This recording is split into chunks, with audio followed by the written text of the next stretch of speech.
40 minutes or so sharing with you the first of two substantive papers of sorts of some of the things that we are or have discovered in our first phase of research, tell you a little bit about the methodology and the project overall. And so we title this Setting the Stage, Religious and Cultural Landscape in Canada. As we launch this institute, we have not supposed or imposed a preset definition of flourishing. Part of the purpose has been to inductively arrive at an expansive, multi-dimensional understanding of how various Christian churches understand what a flourishing congregation looks like across Canadian and social contexts and within their various theological traditions. Still, pragmatically, we felt we needed to begin with a baseline of criteria from existing literature to enter this project. We were and continue to be keenly aware that our initial and stipulative or starting definitions will evolve even dramatically as our research progresses. From the literature, we discern 7 initial attributes of flourishing congregations. Here you see these 7 in your folders that you received. You'll see the brochure about the Institute, and we condense those to 5, if you will. To be candid, if we were to recreate that brochure today, it would look very different. This reflected at the starting point, based on what we saw in the literature before we hit the ground, as a way to enter this conversation. Put another way, this is very much an evolving conversation of how do we actually measure and articulate what a flourishing congregation is, and what ought to be included and what should we not necessarily include.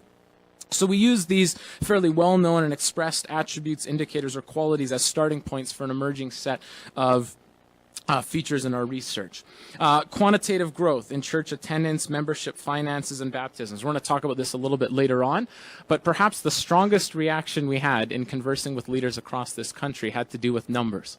There are some who say, yes, flourishing means numbers, and flourishing means a church grows, and others were quite adamant that flourishing has very little, if anything, to do with numbers. And so we'll say more about that, but these are one of those contentious issues. How ought we to measure flourishing? Active spiritual life among congregants, prayers, scripture reading, small groups, volunteering, and a series of other things has been prominent within the literature. Third, people who are invited and welcomed into a vibrant sense of belonging and participation. Fourth, worship services and mission that are seen as inspiring. Fifth, leaders empower others to use their skills to lead and serve. Sixth, faith-based outreach and service within and beyond their congregations. And then finally, an active presence in the community at large. So this was our starting orientation for entering this project. Participating nominators and leaders self-declared that certain congregations brought to our attention met most or all of these criteria. In some cases, they had other features in mind for flourishing that they felt ought to be included in this study. As we had anticipated, and as will become clear from our data analysis to date, our conception of flourishing has broadened and deepened based on how interviewees described flourishing congregations. And we'll say more about those in our second session later this morning. We very much expect this process of definitional and descriptive clarity to emerge as the research progresses. We also anticipate that this will provide us a more assuredly Canadian flavor to our understanding of and insight concerning flourishing congregations in Canada. Furthermore, we anticipate that the concept flourishing congregations will be understood along a continuum of several indicators. What exactly those indicators and that continuum looks like is yet to be determined as we move further into our analysis and engage in other phases of this program of research. So what have we actually done today? What is our method? How have we entered into this initial project? Data collection began and continued between April of 2016 up to last month, October, in 5 Canadian regions, in Vancouver, Calgary, Winnipeg, Southwest Ontario, and Halifax regions. In this first phase of our study, our sampling strategy involved approaching church and denominational leaders across Canada and asking them to refer us to what they believed were flourishing congregations within their midst. So we used these indicators from the previous slide as a bit of a touch point.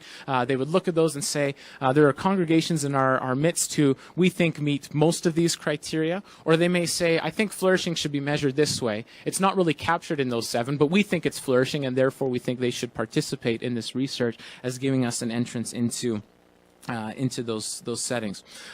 Via that process, we reached out to nearly 400 individuals across the country and then relied upon snowball sampling from those who agreed to participate, who then put us in contact with other Flourishing congregations. Snowball sampling is simply someone who you interview who then says, hey, I know these 2 or 3 other people who you ought to also interview whose congregations are flourishing, and you kind of follow those samples and networks beyond.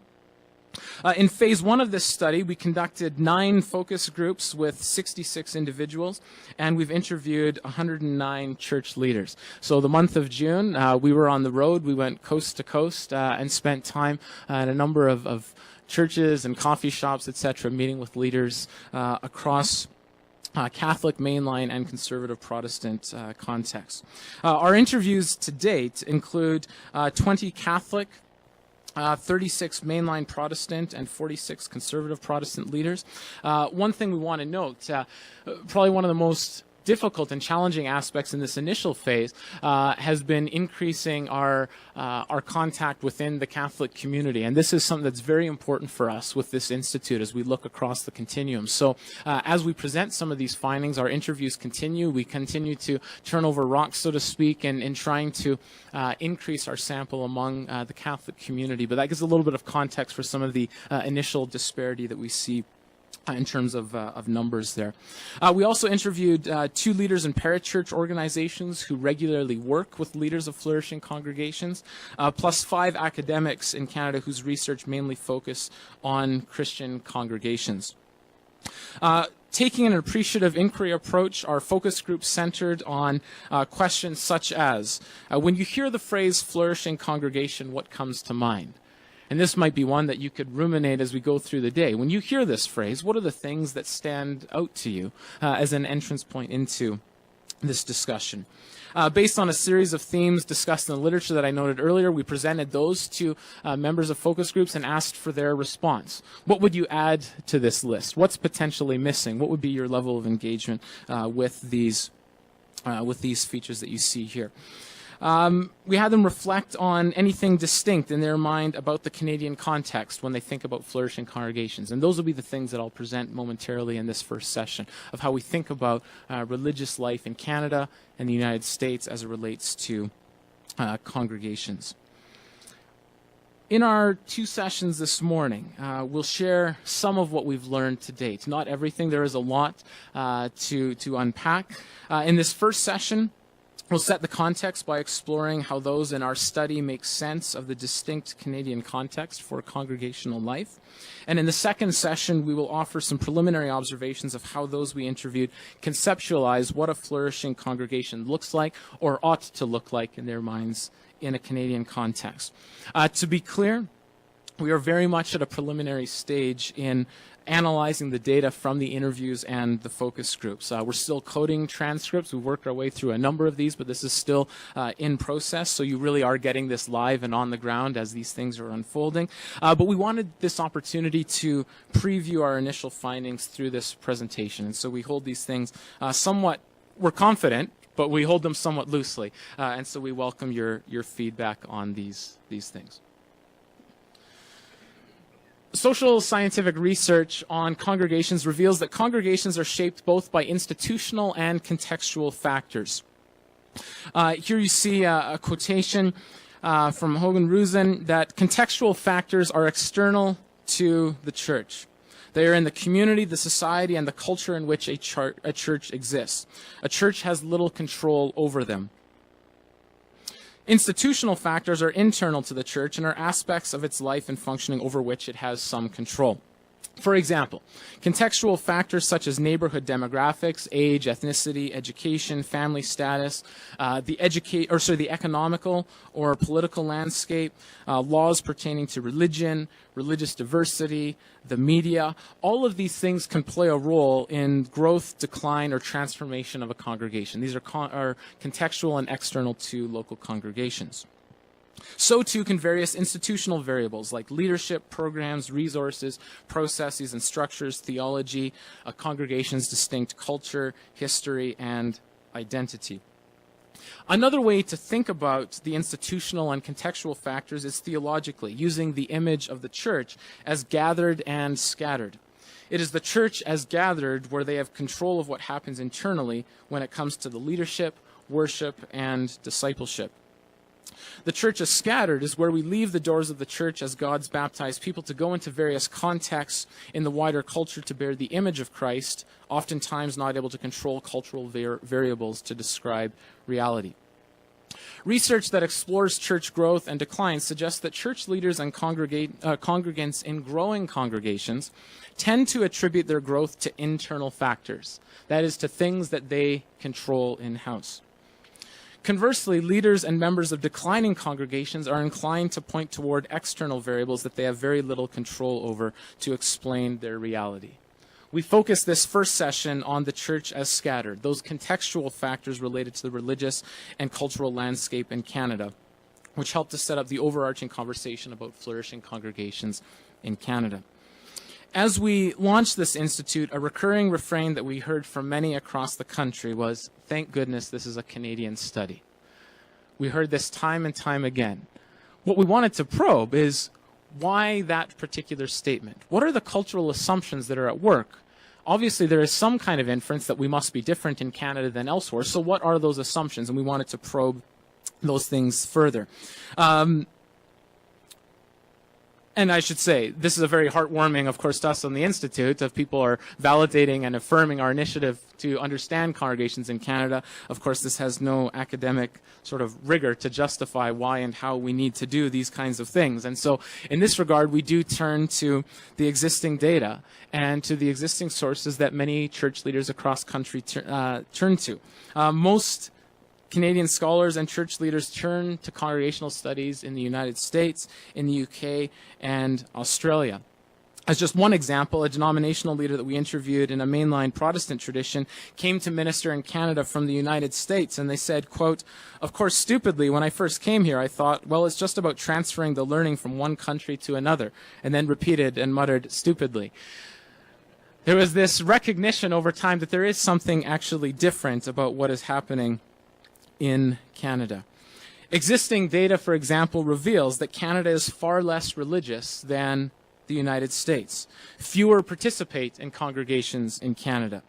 Religious nuns, not N-U-N-S in the Catholic sense, but N-O-N-E-S, those who say they have no religion, represents 1/4 of Canadian adults and 1/3 of Canadian teenagers. In Canada, liberal values on most moral issues are the cultural norm. Skepticism runs high toward religious organizations in Canada, and most oppose mixing religion and politics. Moreover, Catholicism and mainline Protestantism are the main expressions of Christianity. Immigration keeps many churches afloat in Canada, and very few megachurches exist in Canada. How then do church leaders describe the Canadian religious and cultural landscape? And how do these descriptions compare with some of the empirical realities from the literature? We want to share 5 things that emerge from our data to this point. When we asked interviewees to comment on congregational life in a distinctly Canadian context versus the United States, Europe, or Australia, one of the first observations to arise across traditions and regions pertained to how secular they think Canada is. Fewer Canadians believing, behaving, or belonging to Christian groups, negative public images toward Christianity, and the marginalization of religion from the political realm. And we're going to share a number of quotations over the course of the day to provide some context for some of these observations. A conservative Protestant leader in southwestern Ontario lamented, quote, "A significant number of Canadians don't feel guilty about not going to church." Others conveyed their perception that Canadians generally think religion, and Christianity in particular, is bad for society. Here we see 2 conservative Protestants exchange views in one of the focus groups in Ontario. The first person says, "We talk sometimes about good news. I think for Canadians, they don't feel like Christianity, Jesus, the gospel, the cross. I don't feel that they think this is news, and they don't think the church is good. The church is that institution that ripped kids out of their First Nations village, lured them onto float planes with candy, and took them away with their family, and their family never saw them again. Or they went back to the community after suffering sexual abuse and brought the pain and damage back to their home community. It's the place where the priests have been pedophiles. So even though every profession has pedophiles, the church is in the media as being the one that somehow is sort of the icon of pedophilia. The church has earned a place in Canadian society where people are questioning its goodness. And then a second respondent responds in turn and says, I can't say yes to that enough. That feels precisely in my mind the task of communicating the Christian message is taking something that's familiar and trying to make it actually unfamiliar again. And because I agree, I don't think the issue is the story out there. It's somehow reframing, repackaging in a way that sounds unfamiliar or is detached from what I think many people see in Canada as maybe not an evil institution, but I don't think people are neutral on the church. I think people have slightly indifferent, negative views of the church's past, unquote. As interviewees made these claims, they also consistently located Canada's religious past, present, and possible future somewhere between the United States and Europe. A United Church of Canada leader in the Maritimes noted, quote, we're not as secular as Europe or Britain, but we're more secular than the U.S. When a regional church knows that post-Christendom has just arrived in Canada. Some that we spoke to shared how they turned to the United Kingdom for resources and insights, to anticipate where the church in Canada may be headed. In one of our focus groups in Toronto, a mainline Protestant leader indicated, quote, the UK is actually further along the curve when it comes to social enterprise in understanding social innovation. We're actually following the UK. We're about a decade behind. Later, the same individual noted that some congregations in the United States are turning to their Canadian counterpoints. And she says, quote, so we're like, yes, the U.S. can learn from Canada, thank you very much. And it was really interesting because everyone around the table started to clap then. There was like this shared pride that Canada has something to offer the United States when conventionally it's been the other way around. And this actually, I think, it intersects with part of this Canadian negative self-image of congregations. When we look upon ourselves and compare to the U.S., I think part of that is at work as congregational leaders are thinking about these things. One identified implication of a secular context is that religious belief and practice remains private, kept from the public realm.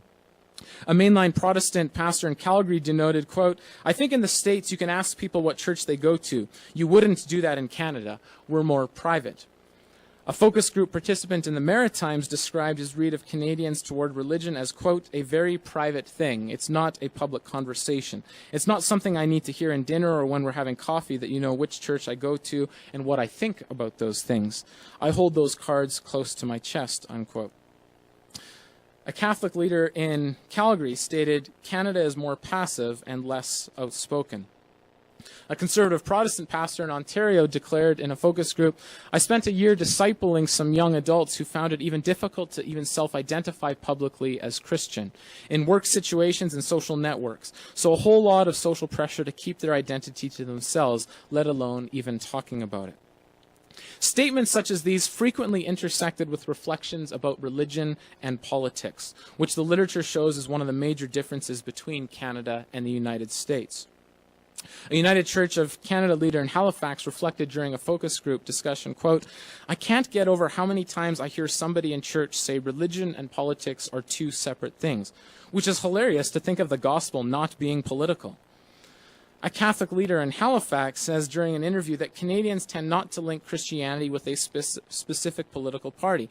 Quote, he says, I just found Americans to be very polarized. So when it comes to politics, you're either right or left. You're either Republican or Democrat. And if you look at the recent election in the United States and you look at the relationship between religion, you'll see that there are some strong points of overlap there.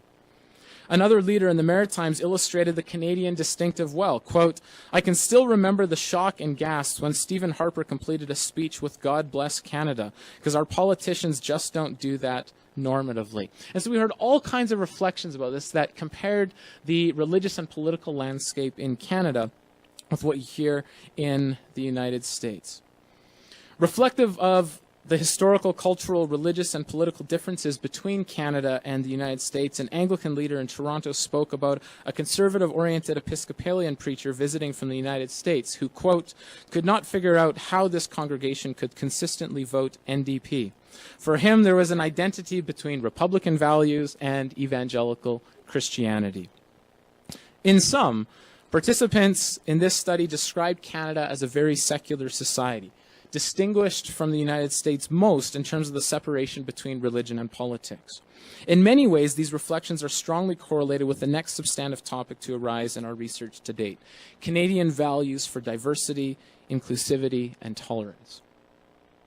Layered within a secular Canada is a belief among many that we interviewed that Canada is an inclusive and tolerant society where exclusivity and offending others is deemed, quote, un-Canadian. At the same time, there is a perception that Canadian rhetoric toward inclusivity is at times exclusivist toward Christians in ways that leave Christians on the margins of Canadian social life. In many of the following examples, it's interesting to note how frequently politics once more enters the discussion. In one of our interviews with a Catholic leader in Vancouver, he observed, "I think we're very Canadian, so we're not a polarized group. This group would probably vote to stay in the EU, and it probably wouldn't go for the extremes of a Trump sort of thing. They probably, if they could vote for President of the United States, they vote for Bernie Sanders. It just feels so Canadian." It was actually interesting. We did these interviews back in the spring, and as we've been going through the transcripts and listening to these interviews again, how often political references were made to Trump and Clinton and Sanders, how much that became a frame of reference of how we should locate ourselves Canadian, and the sense that associating with Trump would be very un-Canadian, and how associating with Bernie Sanders at the time would be the Canadian thing to do. Those kinds of sentiments, I think, reflect some of these cultural and national differences. A mainline Protestant denominational leader in Canada who has ministry experience in both Canada and the United States provided a reflection on politics and tolerance across the borders. There, in the United States, the church is totally connected to the Republican Party. The word social justice is a swear word. Moving back here, I was really struck by how close Christian culture is and how the spirit of tolerance. I think the challenge for flourishing here is that tolerance is low accountability. But to be the church in a post-Christian context kind of requires high accountability. And so you get this competing dynamics of accountability, which I can see a struggle with the congregation that I'm part of and also in my work. But I think it's a real blessing that the Canadian church is not really connected to a political party in most of the country, that there's much more capacity for a hospitable community to evolve, to have a commitment to social justice. I think this is a beautiful thing, unquote. A Catholic leader in Ontario mentioned that a flourishing congregation in Canada is evaluated on its ability to discover, quote, all of the fringes of what the teachings are and what they can not so much get away with, but how they can be so inclusive of many other areas and levels. If I go to Detroit, the answer is black or white. If I come to Windsor across the road, well, we live in the grays. And right across Niagara Falls in New York, it's the same, St. Catharines. It's pretty much the same across Canada from my experience, unquote. There is a sense among some interviewees that Canada's propensity to be inclusive and tolerant has contributed to a reverse discrimination of sorts toward Christianity. A leader of an ethnic congregation in Winnipeg recalled his early days in ministry in Canada. Quote, "Actually, one of my shocks here when I came and I was involved in the serving of welcoming new citizens a few years ago is that they gave Bibles to new Canadians in citizenship following those ceremonies. And so when I first hosted these things, I said, where are the Bibles? We're so excited to give the Bibles. And they said, oh, well, we no longer do that because we don't want to offend other religions. And he says, I thought I came to a Canada that's a free country where I can express my religion. You're free to reject or accept whatever someone is offering you, but don't prevent me from doing what I think is good. I have this literature, and if you don't want it, then I respect that. But don't stop me from distributing this free literature saying, oh, I don't want to offend you. And we heard all kinds of narratives like this, that this attempt to be inclusive for some was experienced and received as an exclusive posture that actually limited the ability for Christians to be part of that inclusive narrative, if you will. This participant's account intersects with a broader narrative that we heard of Christianity seemingly on the margins of Canadian social life. This new terrain is unfamiliar for some. A United Church of Canada minister in Halifax offered this reflection, quote, we're trying to learn what it means to be displaced to the margins, but we don't have a lot of history of telling that story. And that really gets in the way because we don't know who we are. We used to be part of the political establishment and running things. We're not there anymore, but we don't have a tradition of storytelling, evangelism, and whatever you want to call it, which makes it really hard, unquote.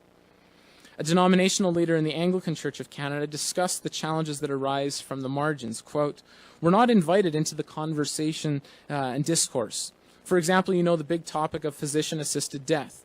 If they think it's going to be controversial, they're going to get someone to say something sensational. But to be part of that conversation, we're on the margins in terms of having a voice.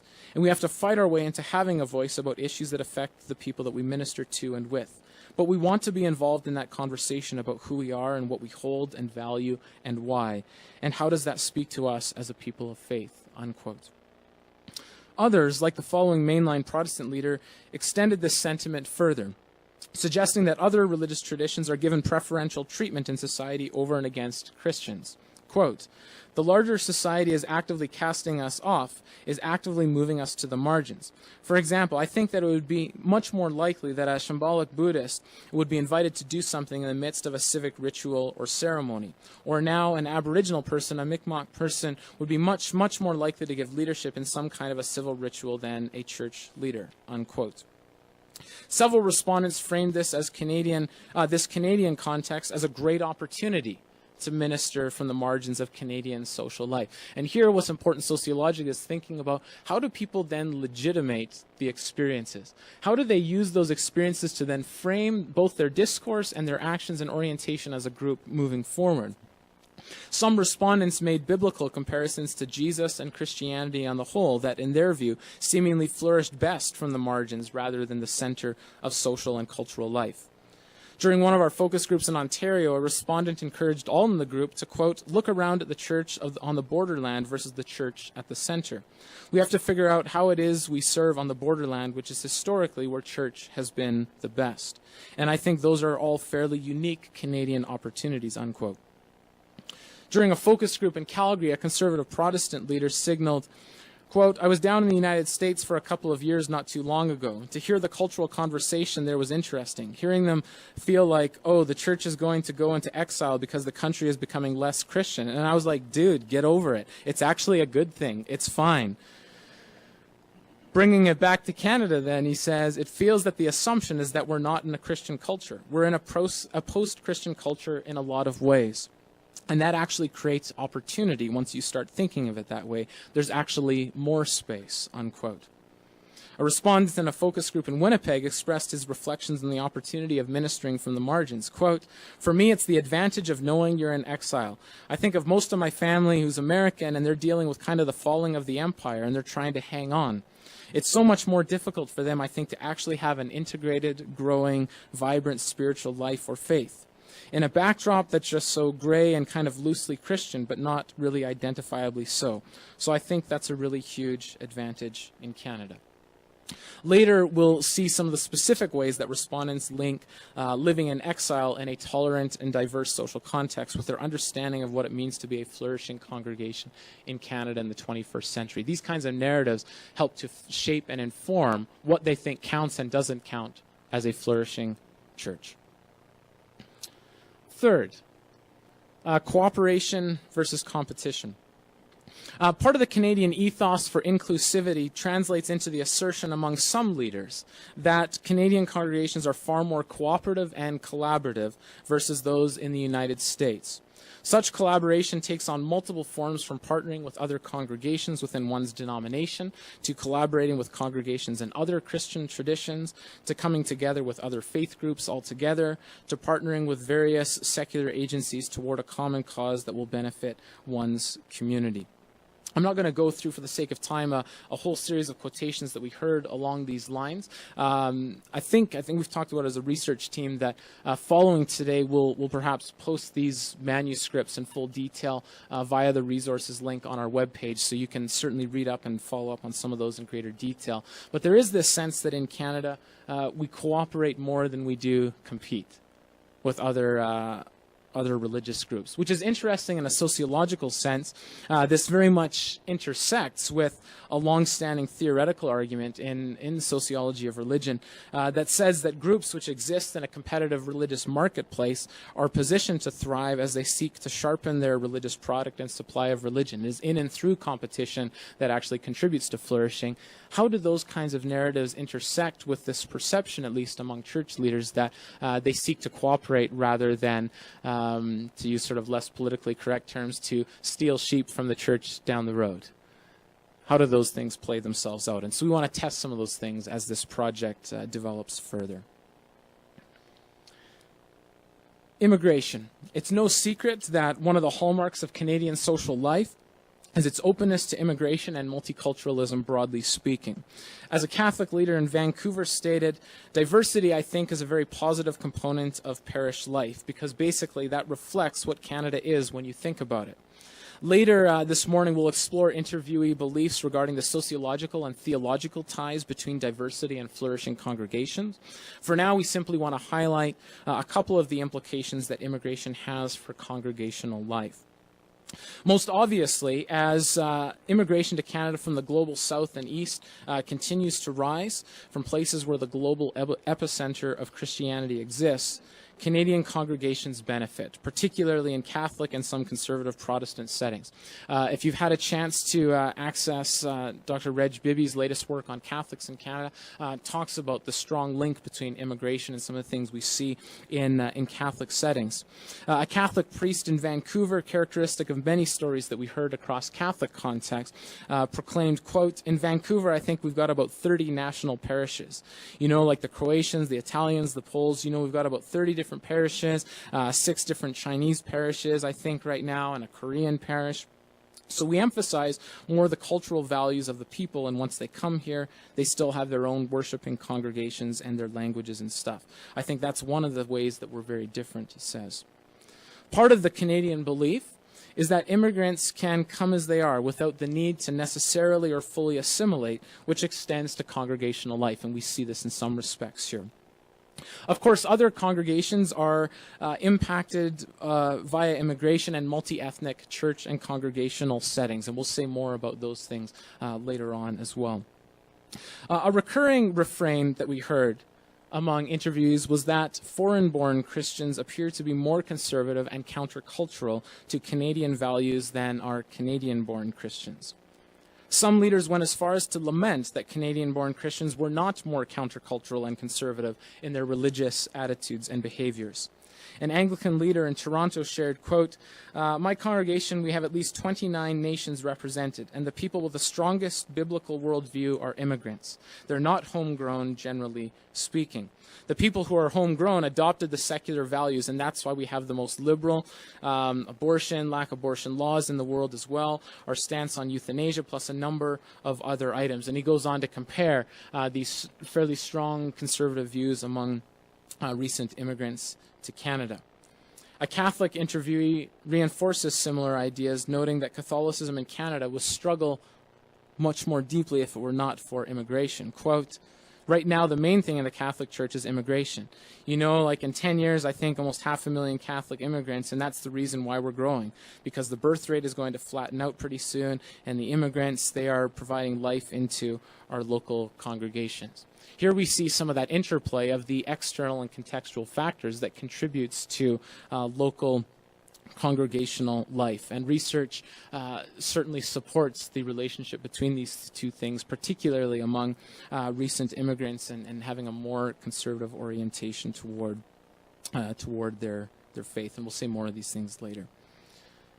And then finally, those who participated in phase 1 of this study noted that Canadian churches are generally smaller than their American counterparts. In some cases, there is even a strong aversion to joining or growing large churches in Canada, possibly a reflection of our perceived, quote, "meek and mild Canadian self-understanding." A Catholic leader in Halifax noted, quote, "I would say a dynamic, too, of it is that and this isn't a Catholic Protestant thing, but just smaller churches in general, because, you know, here's Halifax, a city of 400,000 plus, whatever we are. We have no evangelical church over 1,000 people. I don't know of where that would ever be the case in the United States." Another leader in the Maritimes commented, "One of the things I always have to do when I'm reading sort of literature that comes specifically out of the U.S. is we're not a country of megachurches. Like, that's not, for the most part, at least we in the United Church, are not hugely multi-staffed. Most of us are one with maybe some other paid support, but not a lot. And so for me, that's a really important piece," they say. These leaders are partially correct. Recent estimates suggest that there are approximately 150 Protestant churches in Canada with over 1,000 plus in weekly attendance versus 7,000 in the United States. Still, the majority of congregations on both sides of the border have congregations with fewer than 100 in weekly attendance. An intriguing observation about the source of growth in larger congregations arose in this quotation from a conservative Protestant pastor in Ontario. That larger congregations, quote, are growing often at the expense of the smaller churches that are feeder churches of the bigger ones. This is certainly our hunch, and our initial interviews and focus groups with leaders of larger congregations in Canada suggest that transfer growth is a key explanation for their numeric success. But we hope to gain greater clarity and precision about this and other realities based on church size in later stages of this study. So to conclude, congregations are impacted both by institutional and contextual factors. The purpose of this opening section was to present some of the contextual factors at play in the Canadian religious and cultural milieu as perceived by participants in this study. In short, we heard that participants believe that they are in a secular society, that religion and politics do not mesh well in the Canadian context, that Canadians value inclusivity and tolerance in a diverse and plural society, that Christians now operate from the margins of Canadian society, that cooperation rather than competition is highly esteemed, that immigration is believed to be a lifeline to Canadian congregations, and that few Canadian congregations are ostensibly large in weekly attendance. Together, we think these views among leaders help to shape their conceptualization of what a flourishing congregation looks like, the subject for our next session. Importantly, most of the traits that we will deal with next deal with institutional variables. It's interesting how many of the things then turned inward in terms of the reflections upon what contributes to a flourishing congregation. How do we define these things? Yet we think these variables are very much conceptualized against the backdrop of some of the contextual variables that we've highlighted in this first session. So that is a lot of material. It's a lot to digest. Part of the way in which we've structured this day is later on to give opportunity for some engagement with that. And so rather than sort of fielding question and answer right now, we'll have some of those later. We'll take a break here. We'll give you time to stretch your legs, fill up your coffee, grab another muffin and fruit, etc. And then following the break, we'll have our second session to look at how do leaders actually define flourishing congregations, and that will take us to lunch. And then this afternoon will be structured around a lot of discussion and feedback based on some of these things. So let's take a 20-minute break. At 10:40, we'll reconvene back in our tables.